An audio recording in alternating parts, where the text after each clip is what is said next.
গতকাল ধানবাদ জেলার জঙ্গল का नाम क्या है? ভবরা জঙ্গলে আমাদের পুরুলিয়ার ভাগাবান পাড়ার মূল বাসিন্দা আজ 2 বছর থেকে কাটিন পাড়াতে আজাদ আনসারির সঙ্গে থাকতেন এই দিদি, তার ছেলে, তার নাম অঙ্কুশ পান্ডে, তাকে ভাবরা জঙ্গলের একদম পুরা গভীর এরিয়া থেকে বস্তা বন্দি অবস্থায় আহত অবস্থায় পাওয়া যায়। তাকে গ্রামীণে ওখান থেকে রেস্কিউ করে তুলে নিয়ে পুলিশের হাতে দিয়ে ধানবাদ হাসপাতালে ভর্তি করা হয়। আমি কালকে সূচনা পেয়ে আমি কলকাতাতে ছিলাম, কলকাতা থেকে সোজা পুরুলিয়া দিয়ে আমি ধানবাদে এলাম।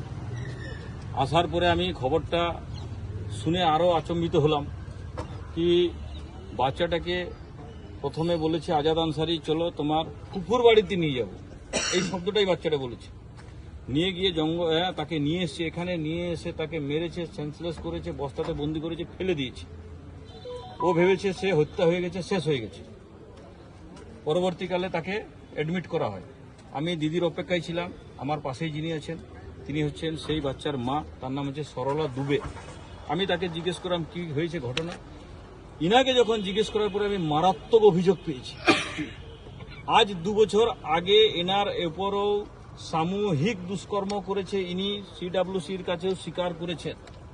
তার মূল পান্ডা ছিল আজাদ আনসারি, তার কারণে তার স্বামীও ছেড়ে দেয় এবং তার সঙ্গে যে ছোট মেয়ে 12 বছরের, তার উপরও কন্টিনিউ দুষ্কর্ম হয়ে করেছে, সেটা করেছে আজাদ আনসারি। আমি বলতে চাইছি এত বড় ঘটনা ঘটা সত্ত্বেও 24 ঘন্টার থেকে 48 ঘন্টা হওয়া পর্যন্ত সবাই জেনে গেছে, পুরুলিয়ার প্রশাসন কিন্তু কোনো জানেনি। কারণ আজাদ আনসারি হচ্ছে তৃণমূলের লোকালের নেতা, ওখানের স্থানীয় কাউন্সিলর সমেত তারা ম্যানেজ করতে চাইছে কেসটা, যাতে কেসটা ধামাচাপা হয়ে যায়, এই কেস আগে না বাড়ে। এই মডেলটা হচ্ছে, এটা হচ্ছে ডায়মন্ড হারবার মডেল। কারণ ডায়মন্ড হারবার থেকে মাননীয় অভিষেক ব্যানার্জি বলেছিলেন কি তার মডেল নাকি সারা পশ্চিমবাংলায় চলবে, আর সেই জন্য ওখান থেকে এসপি পাঠিয়েছেন।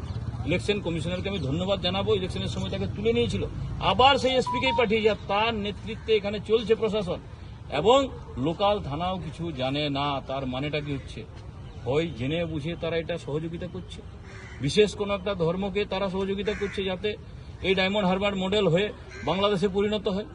এটা তো লাভ জিহাদও বলবো না, এটা তো তার থেকেও ভয়ঙ্কর আছে। পরিবারের সঙ্গে ছিল, তাকে জবরদস্তি তুলে নিয়ে গেছে, থাকতে বাধ্য করেছে, মেয়ের উপরে ধর্ষণ করেছে, ছেলেকে মার্ডার করছে, পুলিশ প্রশাসন কিচ্ছু জানে না। একজন অসহায় মহিলা যাবে কোথায়?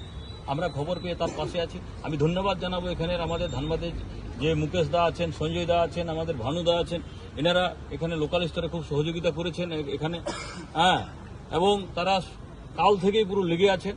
এই আমরা চাইবো ইমিডিয়েট যে দোষী আছে তার ব্যবস্থা হোক এবং এই নিষ্ক্রিয় যে প্রশাসনের অধিকারী আছে তাদের উপর ইমিডিয়েট ব্যবস্থা হোক। মমতা ব্যানার্জির যে চক্রান্ত গ্রেটার বাংলাদেশ বানানো, সেটা আমরা সফল হতে দেব না। আজাদ আনসারি কোথায় আছে? আজাদ আনসারি আমি আজকেই শুনলাম কি কেউ একজন সিডব্লিউসির অফিসারকে সে ফোন করেছিল, ফোন করে বলেছে কে এই ছেলে আমি নিয়ে যাব, তুলে নিয়ে যাব, ওই আশপাশেই কোথাও লুকিয়ে আছে। আমি প্রশাসনের কাছে আজকে এসেছিলাম, আমি এসএসপি সাহেব যে ধানবাদ তার সঙ্গে দেখা করলাম, দেখা করে আমি তাকে অনুরোধ করলাম ইমিডিয়েট সেই ছেলেকে সুরক্ষার ব্যবস্থা করুন, তাকে যে কোনো মুহূর্তে কোনো কিছু ঘটাতে পারে, তার টিম এখানে ঘুরছে। সেই জন্য উনিও বললেন আমি দেখছি। পুরুলিয়া এসপি কি বললেন? পুরুলিয়া এসপির সঙ্গে আমার কথা হয়নি, কারণ পশ্চিমবাংলার যে প্রশাসনিক অধিকারী আছে না, আমাদের বিজেপি যারা জেতা প্রতিনিধি আছে তার সঙ্গে কথা বলতে রুচি লাগে ওদের, না কোনো কিছু লাগে। ওরা জনপ্রতিনিধি বলেই আমাদেরকে মনে করে না। যারা বিজেপির থেকে কিংবা অন্য সেম্বেল থেকে জিতে আসে তারা কোনো বেঙ্গলের প্রতিনিধি নয়, শুধু তৃণমূল থেকে যারা জিতে আসে বেঙ্গলের প্রশাসনের কাছে তারাই হচ্ছে একমাত্র জনপ্রতিনিধি।